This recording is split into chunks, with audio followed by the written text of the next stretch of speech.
Hey everyone, this is Hannah coming to you live from the beautiful south of France, Provence. And um, what happened? We had a huge storm here, and I'm gonna show you later what happened. Um, it was a terrible storm, and the wind was really so. Um, there was such a force in this wind that our neighbor who lives on the hill for 40 years, he said he never experienced that. So unfortunately, there's a tree that was hit by lightning, we think, and it basically cut him in half, or rather in quarter. So I'm going to show you that later. I'm also going to be talking today about properly drying herbs, because drying herbs is so really crucial, and that is where it all breaks or takes. Okay, so I'm going to talk about drying herbs. I'm going to talk about what I'm using to harvest herbs and what I'm using to dry herbs. So stay tuned until the end, because the information here will be very interesting. And I also want you to let you know that you can subscribe and get our news from the farm. You go to mindbodymooncoaching.com and sign up to receive a newsletter. I'm sending a newsletter every week, again with updates from the farm. I'm a medicinal herb farmer. I'm currently in the training in the south of France, Provence. I'm currently in the training to become a medicinal herb farmer, but this is basically just the confirmation of everything what I've been doing for the last 20 years. Basically, if you've been following me for a while, you know that we moved here 18 years ago. It's going to be 18 years this September. And we started to really create a permaculture farm, or a farm based on permaculture principles and biodynamic gardening. And you can um, find on my channel also videos about biodynamic preparations, a why mind body moon coaching, because I'm really implementing a lunar gardening in our gardening, in our farming, because I feel that planets have a really big impact on everything what we do in the garden, and also on our health. So if you want to really join our private Facebook group, I'm going to be using less and less Facebook, but you can still join our private Facebook group Power of the Moon. You just go to the group, search Power of the Moon, and I'm going to also post a link to the group under this video, because I'm still posting information into this group, although I am not really on Facebook anymore, because I prefer YouTube and I prefer LinkedIn, and I prefer that you sign up for my newsletter to get all the news. But I'm still gonna be active in the group Power of the Moon. Okay, so head to the Facebook Power of the Moon group, or head to the mindbodymooncoaching.com page, and you're gonna have a pop-up window, and you can sign up for the newsletter. So let's look what's the damage. Hopefully my internet will cooperate. And as I said, the storm was really huge. The neighbor who lives here on the hill for 40 years um, never remembers such a strong wind. And it happened on the full moon day. Actually, it happened during the day, and it was really heavy. We already did a lot of work on the tree, on the fallen tree, but it's work for several days, if not weeks, because we do it in the morning before the big heat, and then my husband has his paying job and I have other things to do, and it's really too hot to be cleaning up um, after the fallen tree. So I'm gonna uh, you can look here, we already managed to put branches there, and you can see that the tree is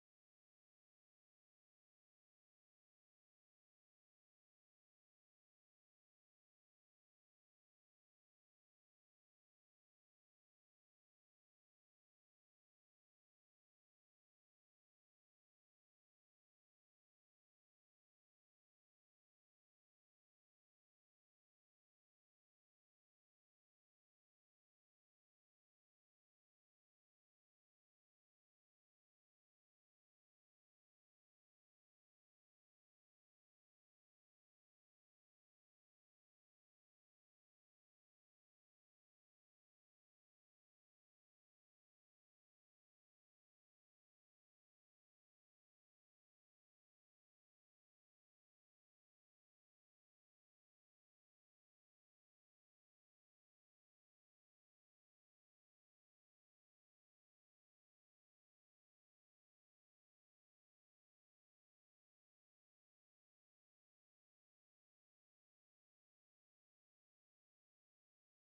Okay, hate this one. This happens.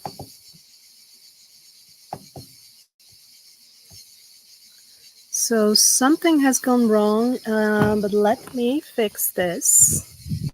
Uh, as you know, living in the countryside, it really means that you have to figure out how to live with the internet that isn't working every time. So hold on. I have to put my headphones, otherwise you won't hear anything with these amazing cicadas. I love them, but if you want to talk about something, it's really, really difficult with all these cicadas. So,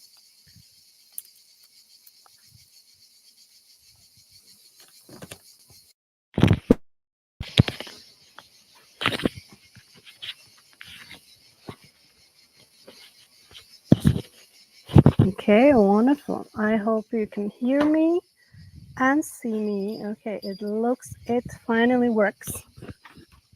Hate this when it happens. So I was trying to show you the fallen tree, but then the internet dropped. So I'm gonna post pictures maybe on Facebook, and you're gonna see what happened. So basically, as I was saying, there was a storm, a huge storm, which basically there was a lightning which hit the tree, and the tree has fallen. And we have a lot of work cleaning up the space. And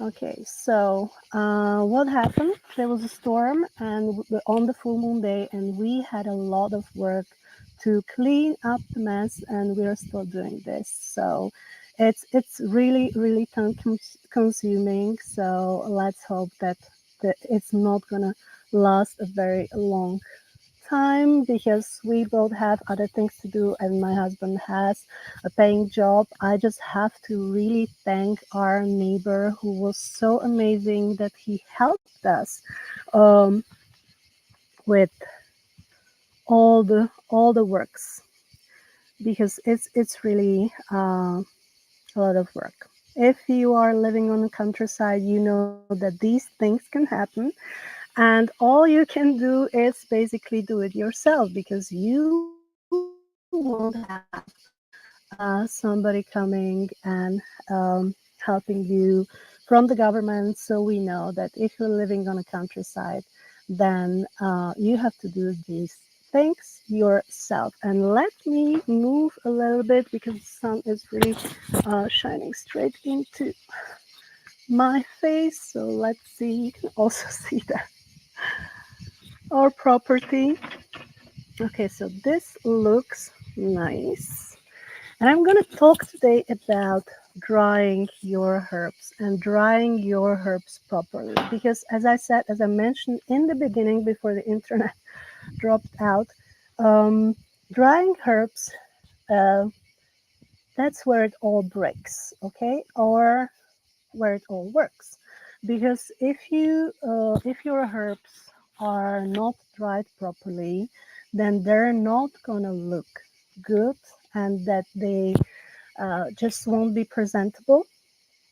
Um, and you're not going to be able to sell them. If it's for your use, it's still good to have wonderful looking herbs, because even if you are not selling them, you just want them to look nice and beautiful for 1 year. I shared today, if you have colorless herbs, why is it a problem? So go to the YouTube channel and check out the short. And I'm going to also share in a couple of days how to properly dry herbs in a short. So if you want a shorter version, then go for it. So first of all, what am I using for harvesting my herbs?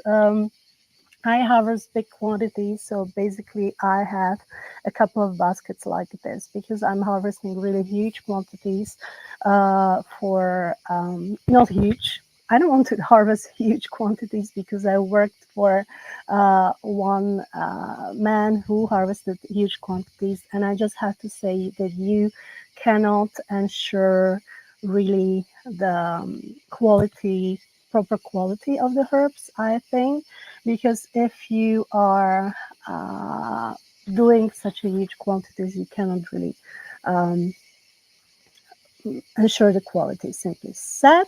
Of course, there are things to do that, and I will share books which you can purchase because there are wonderful books, especially one, Medicinal Herb Farmer by Jeff Carpenter, which is like a Bible for me. So I'm going to share a short about the books. So let's get to drying herbs. So first, harvesting. You harvest the herbs preferably in the morning, especially flowers. Okay, harvest the flowers as soon as they open and before the big heat of the day, because you just gonna have better quality flowers. Okay, and herbs generally. So harvest them in the morning, before noon, definitely. Also late in the evening, it's okay, but preferably it's early in the morning. Especially roses, you should harvest them really early in the morning. What can you use for drying? Okay, you can make bundles. And again, you can watch the short in a couple of days because I'm scheduling my shorts, and you're gonna see how I bundle the herbs. And I put them to dry in a warm, air circulated room, but it has to be um, it has to be really dark, because otherwise the herbs and the flowers will not retain the colors which you would like to have with your herbs. So you can put them in a bundle, or you can make. This is basically drying rack that I made. As you can see, it's really simple. You just use a few pieces of wood and you just put thing which you use for mosquitoes. So you just basically put them, um, and then you put flowers and herbs on that. Again, it has to be ventilated from um, it has to be ventilated in order to retain the colors. So you have to check really the herbs for mold every single day. So don't start the process if you're going on a holiday. It's really, really important to check the herbs every single day, and don't let them hanging like for weeks. I see this all the time. It's Instagram worthy to put all the bundles in your kitchen and then letting them there, but it's just not how it's done, okay? To properly dry herbs, because there is dust, there is, flies are flying around, so it's not how it's done properly, okay? So dry the bundles. They should be dry within 5 days. Don't let them hanging. Then put them in a really tight container, because we want to ensure there are no uh, pests. There are no little critters that come into your herbs, and they should be generally used within 1 year. Okay, so very simple life today about drying herbs. Harvesting early in the morning, preferably before noon, before the big heat. If you're living in the south like me, if you're living in a country where it gets really, really hot, then early in the morning, it's really preferable. And then put them in a bundle, put them in a dry and air ventilated and dark room. Um, or on drying racks, and you're gonna have beautiful, beautiful flowers and herbs. Okay, so that was all for today. It was very short live. The internet is not cooperating today. Um, But again, as I mentioned in the beginning, you can get farm updates from us if you sign up to a newsletter. Go to mindbodymooncoaching.com and you can sign up. Okay, so thanks for watching and see you again next time. Bye.